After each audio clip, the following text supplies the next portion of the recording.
Bonjour, d'où vient ce slogan « Il faut manger 5 fruits et légumes par jour » Eh bien, c'est l'OMS qui, il y a quelques années, a émis ce conseil. Conseil repris par les autorités sanitaires françaises quelques temps plus tard. Alors, ce slogan, il veut dire quoi? Est-ce qu'on doit manger 5 fruits et 5 légumes tous les jours? Ou est-ce qu'il faut manger 5 fruits ou 5 légumes tous les jours? Eh bien, on fait un mix. C'est-à-dire, on prend 2 fruits par jour, 3 légumes, ou 3 fruits et 2 légumes, et comme ça, on satisfait aux recommandations des diététiciens et des médecins. Par 5 fruits et légumes par jour, on entend 5 portions de fruits ou de légumes par jour. Alors, une portion, ça représente entre 80 et 100 grammes, c'est-à-dire une poignée. Donc, en moyenne, on doit manger entre 400 et 500 grammes de légumes ou de fruits par jour. Alors, quel est l'intérêt de consommer autant de végétaux tous les jours? Eh bien, les légumes, les fruits amènent des vitamines, des sels minéraux, des fibres et des oligo-éléments. Ces fruits et ces légumes, comment faut-il les manger? Est-ce qu'on les mange crus ou cuits? Eh bien, il faut faire un panachage. Pourquoi? Parce que la cuisson fait partir les sels minéraux et détruit un certain nombre de vitamines, notamment la vitamine C qui, au-delà de 60 degrés, disparaît complètement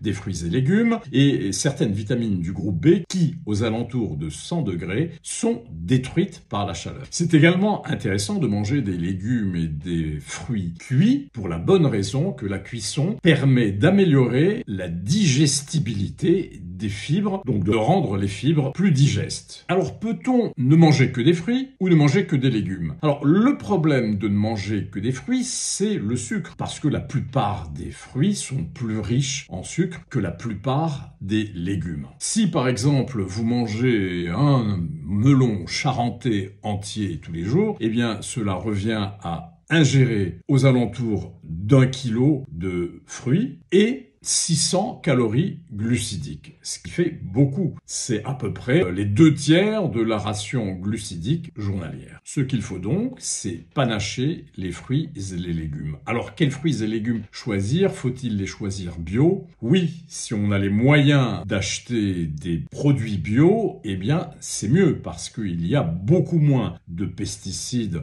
dans les fruits et les légumes bio que dans les fruits et les légumes qui sont traités. Il existe des moyens d'enlever les pesticides des fruits et des légumes. Les laver ne suffit pas, parce que vous imaginez bien que si les pesticides étaient hydrosolubles, eh bien, les cultivateurs seraient obligés d'en mettre après chaque pluie. Alors, non seulement il faut laver les fruits et les légumes, mais si vous voulez enlever le maximum de pesticides, eh bien, il faut les tremper dans de l'eau bicarbonatée ou vinaigrée ou salée. On les laisse tremper une trentaine de minutes et on les frotte avec une brosse à ongles, par exemple, ou une brosse à légumes, pour enlever ce qu'il reste de pesticides. Et sinon, eh bien, il faut éplucher tous les légumes qui s'épluchent, tous les fruits qui s'épluchent. Alors, on se prive, bien sûr, des fibres qui sont contenues dans la peau des fruits et des légumes, et des vitamines aussi. Mais vous avez tous les fruits et les légumes ne sont pas contaminés de la même manière. Par exemple, les cerises et les fraises sont les fruits les plus contaminés par les pesticides. À l'inverse, les asperges et les kiwis sont beaucoup moins contaminés. Alors le message est simple, mangez 5 fruits ou légumes par jour, panachez fruits et légumes et panachez fruits et légumes crus et cuits. Et lavez avant de consommer vos fruits et vos légumes